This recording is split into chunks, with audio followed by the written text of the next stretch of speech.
Let's dive right into this explainer on one of the most fascinating and frankly tragic figures in economic history, Irving Fisher. Now, Fisher was a true polymath. He earned the very first PhD in economics from Yale, and he literally invented a filing system that made him incredibly wealthy. But, as we're going to see, his story isn't just about massive success. It's actually a profound lesson in the mechanics of financial collapse, driven by a deeply personal, crushing failure. And that brings us right to the dramatic irony that completely defined his life. Picture this. It's October 15th, 1929. Fisher is standing before a prominent group of executives, and he makes this now infamous, highly hubristic prediction. He says, "Stock prices have reached what looks like a permanently high plateau." He even doubled down, saying he expected the market to go a good deal higher in a few months. Well, just 9 days later, the 1929 Wall Street crash began.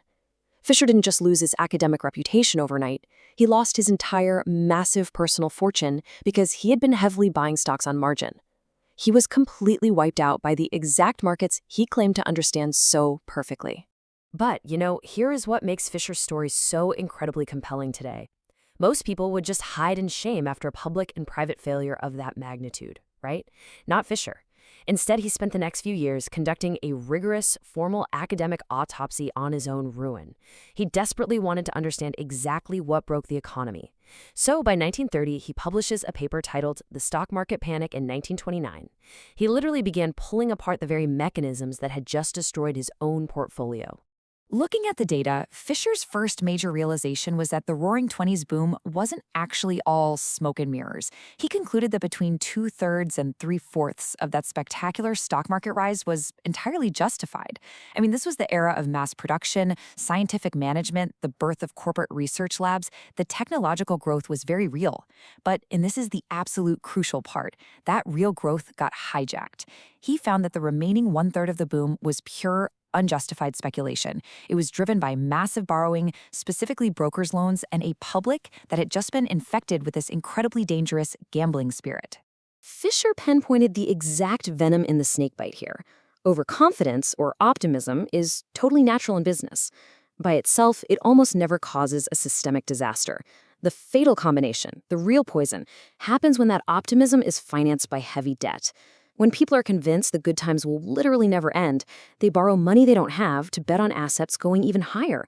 And Fisher knew this intimately, right? He had taken on massive debt because of his own overconfidence right before the crash.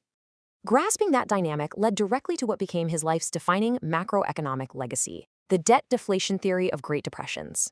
Published in 1933, Fisher realized that when a credit bubble finally bursts, this terrifying paradox takes hold. As asset prices fall and general deflation sets in, meaning prices for everyday goods drop, the real value of the money you owe actually goes up. So you might be paying down your debt on paper, but because the purchasing power of the dollar is surging, the true burden of your debt is getting way heavier. And that counterintuitive trap leads straight into mass defaults and bank insolvencies. So how does this actually play out? Well, Fisher broke it down into a frankly terrifying 9-link chain reaction. It kicks off when the bubble bursts and over-indebted people start to panic. Link 1. Debt liquidation leads to distress selling. Basically, everyone tries to sell their assets at the exact same time just to pay off their loans. Link 2. As those bank loans are paid off, the actual supply of money in the economy shrinks and it stops circulating as fast. Which brings us to Link 3. This contraction causes a general drop in prices. Fisher vividly called this a swelling of the dollar. The money itself becomes more valuable, which makes all the remaining debts so much harder to pay back. And from there, the dominoes just keep falling. Because the dollar has swelled in value, we hit Link 4, a catastrophic drop in the net worth of businesses, which inevitably triggers bankruptcies.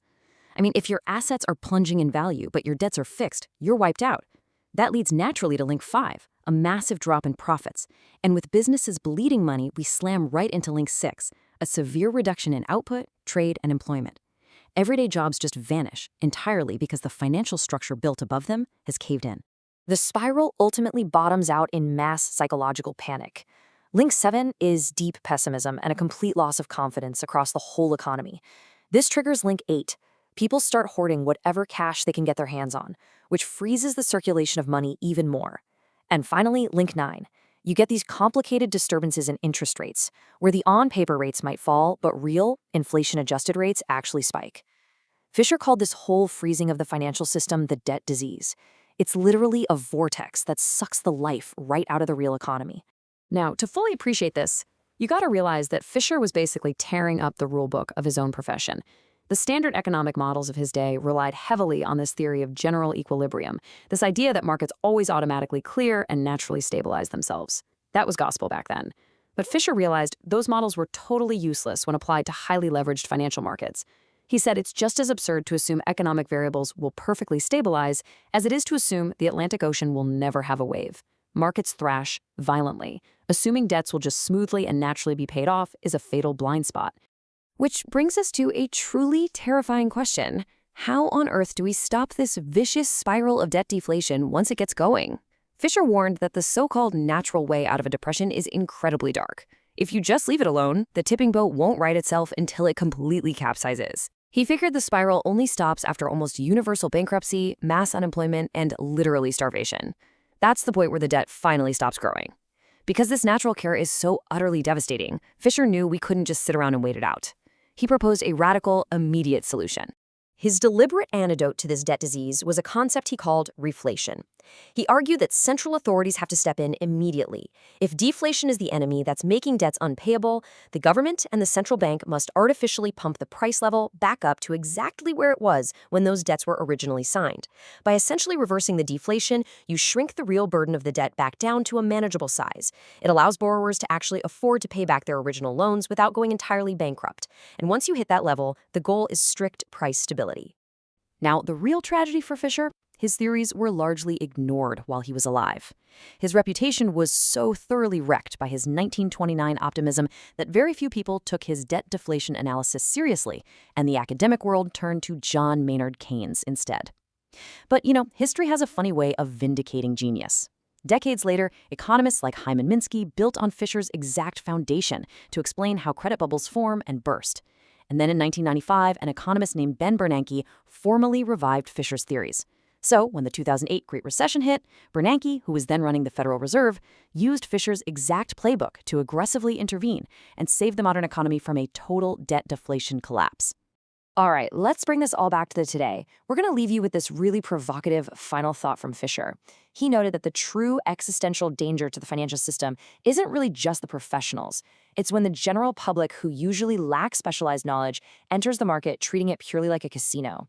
As we look around at the surging waves of retail investing, the crazy leverage, and the market euphoria of our own era right now, we really have to ask ourselves, are we inviting that exact same debt-fueled gambling spirit that caused the crash of 1929? Are we risking another wave of the debt disease? Definitely something to think about. The next time you hear someone say the market has reached a permanently high plateau.